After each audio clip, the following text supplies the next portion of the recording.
Hello എല്ലാവർക്കും നമസ്കാരം. ഇന്ന് നമ്മൾ ഫോർട്ട് കൊച്ചിയിൽ കിടക്കുന്ന ബിനാലെ കാണാൻ വേണ്ടിയാണ് കേട്ടോ പോകുന്നത്. എറണാകുളത്തു നിന്നുള്ളവർക്ക് ഫോർട്ട് കൊച്ചി പോകാൻ ഏറ്റവും എളുപ്പം എറണാകുളം ബോട്ട് ജെട്ടിയിൽ നിന്ന് ഒരു ടിക്കറ്റ് എടുത്ത് ഫോർട്ട് കൊച്ചിക്ക് പോകുന്നതാണ്. ഒരു ടിക്കറ്റിന് 6 രൂപ വരുന്നുള്ളൂ കേട്ടോ. അപ്പോൾ നമുക്കൊരു ബോട്ട് റൈഡും ആവും. ഫോർട്ട് കൊച്ചിയിലെത്താൻ വലിയ തിരക്കില്ല, പാർക്കിംഗ് ഇതിനൊന്നും നമ്മൾ മെനക്കെടേണ്ട ആവശ്യമില്ല. നമുക്ക് ഫസ്റ്റ് പോകേണ്ടത് ആസ്പിൻ മോളിലേക്കാണ് കേട്ടോ. ബോട്ട് ജെട്ടിയിൽ നിന്ന് നമുക്ക് വാക്കബിൾ ഡിസ്റ്റൻസേ ഉള്ളൂ. ആസ്പിൻ മോളിൽ നിന്നാണ് നമുക്ക് ടിക്കറ്റൊക്കെ മേടിക്കാൻ പറ്റുന്നത് കേട്ടോ. ഒരു ടിക്കറ്റ് 200 രൂപയാണ് ഒരാൾക്ക് വരുന്നത്. കുട്ടികൾ, സ്റ്റുഡൻസ് ആൻഡ് സീനിയർ സിറ്റിസൻസിനെല്ലാം 100 രൂപയേ ഉള്ളൂ. കഴിഞ്ഞ മുന്നത്തെ വർഷങ്ങളിലൊക്കെ കമ്പാരിറ്റീവ്ലി ഈ പ്രാവശ്യം സ്റ്റോഴ്സുകൾ ഒരുപാട് കൂടുതലാണ്. അപ്പോൾ നിങ്ങൾ എൻട്രിയുടെ അവിടെ തന്നെ നമ്മൾ അതിൻ്റെ മാപ്പ് ചോദിക്കുവാണെങ്കിൽ നമുക്കത് കിട്ടിക്കഴിഞ്ഞാൽ അതനുസരിച്ച് നമുക്ക് ഫസ്റ്റ് ടൈം വരുന്നവർക്ക്, പ്ലേസസ് അറിയാത്തവർക്കൊക്കെ ആ മാപ്പ് അനുസരിച്ച് പോകുന്നതായിരിക്കും കുറച്ചുകൂടി ഈസി.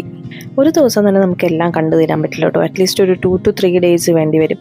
നമ്മൾ ഓരോന്ന് കണ്ട് വായിച്ച് സമയമെടുത്ത് പോകുമ്പോഴാണ് നമുക്കൊരു ഫൺ. ശരിക്കും പറഞ്ഞാൽ ഓരോ പല തലത്തു നിന്നുള്ള കലാകാരന്മാരുടെ ക്രിയേറ്റീവ് ആൻഡ് ആർട്ട് വർക്ക് കാണാൻ വേണ്ടി ഭയങ്കര രസമാട്ടോ. ഞങ്ങൾ എല്ലാ തവണത്തെയും ബിനാലെ കാണാൻ വേണ്ടി വരാറുണ്ട് കേട്ടോ.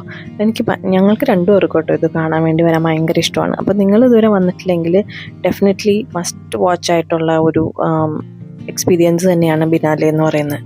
നമുക്ക് റിഫ്രഷ്മെൻറ്റ്സ് ആവശ്യമുണ്ടെങ്കിൽ അതിന് ചെറിയൊരു കഫറ്റീരിയയും കാര്യങ്ങളൊക്കെ അവർ സെറ്റ് ചെയ്തിട്ടുണ്ട്. ഈ കാണുന്നത് ഒരു കഫറ്റീരിയ ആണ് കേട്ടോ.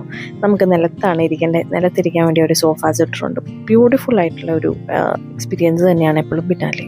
ഞങ്ങൾ ഫസ്റ്റ് ഡേ ആസ്പിൻ മോൾ മാത്രമേ കവർ ചെയ്തുള്ളൂ കേട്ടോ. ബാക്കിയുള്ളത് കാണാൻ ഇനി മറ്റൊരു ദിവസം വീണ്ടും വരേണ്ടി വരും. അപ്പോൾ നിങ്ങളും അങ്ങനെയാണ് വരുന്നതെങ്കിൽ ടിക്കറ്റ്സ് സേവ് ചെയ്ത് വെക്കാം കേട്ടോ. കാരണം ടിക്കറ്റ്സ് നെക്സ്റ്റ് വരവിൽ നമ്മൾ സെയിം ടിക്കറ്റ് തന്നെയായിരിക്കും നമുക്ക് യൂസ് ചെയ്യാൻ പറ്റുന്നത്.